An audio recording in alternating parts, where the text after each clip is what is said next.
नमस्कार दोस्तों, स्वागत करता हूं आज की इस वीडियो में। आज हम आपके लिए क्लास 12th के फिजिक्स का वेरी इंपॉर्टेंट ऑब्जेक्टिव क्वेश्चन लाया हूं जो आपके एग्जाम के लिए बहुत ही महत्वपूर्ण बनता है। तो चलिए इस वीडियो को शुरू करते हैं। आप लोग इस वीडियो को अंत तक बने रहिएगा। चलिए पहला प्रश्न आपसे कहता है हवा में एप्सिलॉन आर का मान होता है। हवा में एप्सिलॉन आर का मान होता है एक होता है। ऑप्शन नंबर सी इसका राइट आंसर हो जाएगा एक। याद रखिएगा, सारा प्रश्न आपके एग्जाम की दृष्टि से बहुत ही इंपॉर्टेंट बनता है। चलिए दूसरा नंबर प्रश्न देखिए, कहता है दूसरा नंबर प्रश्न कहता है निम्नलिखित में से कौन सा संबंध सही है। चार ऑप्शन देखिए और इसका जो राइट आंसर हो जाएगा ऑप्शन नंबर ई वेक्टर बराबर F vector by Q. Option number A इसका राइट आंसर हो जाएगा।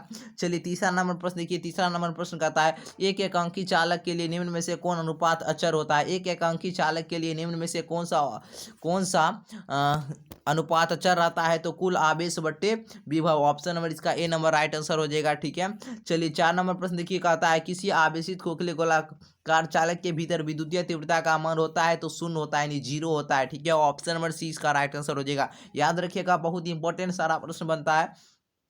पांच नंबर प्रश्न कहता है एक आवेशित चालक का क्षेत्र आवेश घनत्व सिग्मा है। इसके पास विद्युत क्षेत्र का मान होता है सिग्मा बटे एप्सिलॉन नॉट। ऑप्शन नंबर क्या हो जाएगा, ऑप्शन नंबर बी नंबर इसका राइट आंसर हो जाएगा। चलिए छह नंबर प्रश्न देखिए, कहता है छठा नंबर प्रश्न आर त्रिज्या की पृथ्वी की विद्युत धारिता होती है।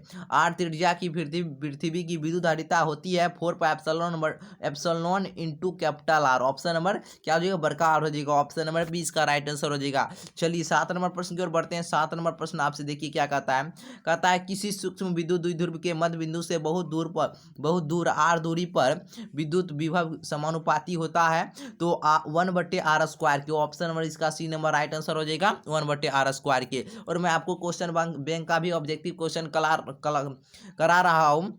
इसे पिछली वाले दोनों वीडियो को देख लीजिएगा। कर्बिमा में 50 ऑब्जेक्टिव क्वेश्चन बताया हूँ क्वेश्चन बैंक का, जो बहुत इंपॉर्टेंट बनता है, तो देख लीजिएगा। ठीक है, आठ नंबर प्रश्न कहता है धातु का परावैद्युतांक होता है। धातुओं का परावैद्युतांक होता है अनंत होता है, यहाँ पर इन्फिनिटिव है। ठीक है, अनंत होता है। धातुओं का परावैद्युतांक होता है तो अनंत होता है। ठीक है, चलिए नौ नंबर प्रश्न कहता है आपसे 10 + 10 माइक्रो कूलम एवं -10 माइक्रो कूलम के दो बिंदु आवेशों वायु में परस्पर 40 सेंटीमीटर की दूरी पर रखें। निकाय की विद्युत स्थिति ऊर्जा ज्ञात करना है तो ज्ञात कर लीजिएगा। इसका जो राइट आंसर हो जाएगा ऑप्शन नंबर सी नंबर इसका राइट आंसर हो जाएगा -2.25 जूल। ठीक है, चलिए 10 नंबर प्रश्न आपसे कहता है आवेशित संधारित्र पर संग्राहक पट्टिका और संघनन पट्टिका के आवेशों का योग होता है तो शून्य होता है। कितना होता है, शून्य होता है। आवेशित संधारित्र पर संग्राहक पट्टिका और संघनन पट्टिका के आवेशों का योग होता है तो शून्य होता है। ठीक है, चलिए अगला प्रश्न की ओर बढ़ते हैं। 11 नंबर प्रश्न आपसे देखिए क्या कहता है 1 एम्पियर बराबर होता है। 1 एम्पियर बराबर होता है तो 1 कूलम बट्टे 1 सेकेंड होता है। ऑप्शन नंबर क्या हो जाएगा, ऑप्शन नंबर ए इसका राइट आंसर हो जाएगा।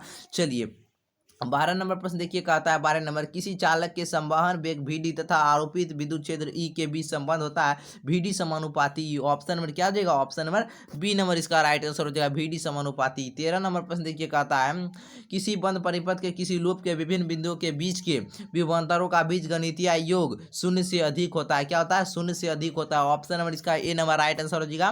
पूरा क्वेश्चन को याद कर लीजिए। ठीक है, जो अभी तक कुछ भी नहीं पढ़े तो याद रखिएगा। 14 नंबर प्रश्न कहता है स्थिर विभवांतर पर किसी विद्युत परिपथ का प्रतिरोध आधा कर दिया जाता है तो उत्पन्न उष्मा होगी तो दोगुनी हो जाएगी। क्या हो जाएगी, दोगुनी हो जाएगी। ठीक है, याद रखिएगा। 15 नंबर प्रश्न कहता है विशिष्ट प्रतिरोधकता या प्रतिरोध का ऐसा मात्रक होता है। विशिष्ट प्रतिरोध या प्रतिरोधकता का ऐसा मात्रक होता है तो आप लोग ये 10th में पढ़ चुके हैं। इसका राइट आंसर आप लोग 15 का जवाब मेरे कमेंट बॉक्स में दीजिएगा। ठीक है, ABC जो भी इसका राइट आंसर हो जाएगा। ठीक है, 15 का जवाब बताइएगा, 16 का जवाब देखिए जरूर बताइएगा। ठीक है, तांबा का कार्यफलन होता है, तांबा का कार्यफलन होता है कुछ इलेक्ट्रॉन वोल्ट। क्या होता है, कुछ इलेक्ट्रॉन वोल्ट। चलिए अगला प्रश्न की ओर बढ़ते हैं। 17 नंबर प्रश्न देखिए कहता है चुंबकीय क्षेत्र के फ्लक्स की ऐसा मात्रक होता है। चुंबकीय क्षेत्र के फ्लक्स का ऐसा मात्रक होता है टेस्ला होता है। ठीक है, क्या होता है, टेस्ला।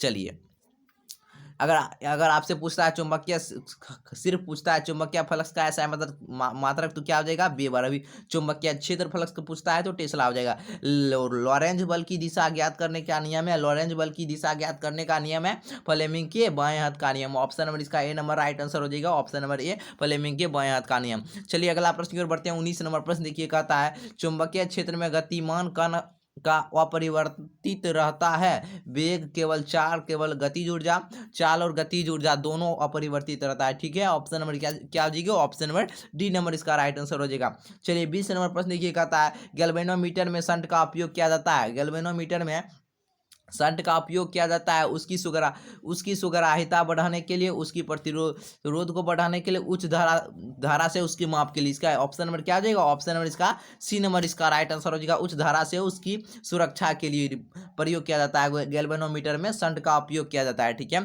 तो याद रखिएगा 20 प्रश्न को। वीडियो पसंद आया हो तो लाइक कर दीजिएगा, आपकी मर्जी है। चैनल पर पहली बार है तो चैनल को सब्सक्राइब जरूर कर लीजिएगा। ठीक है, चलिए फिर मिलते हैं अगली वीडियो में। और क्वेश्चन बैंक वाला सारा प्रश्न याद रख लीजिए, 50 प्रश्न, और उसके बाद में क्वेश्चन बैंक का और भी प्रश्न कराऊंगा। ठीक है, चलिए फिर मिलते हैं अगली वीडियो में, तब तक के लिए जय हिंद, वंदे मातरम।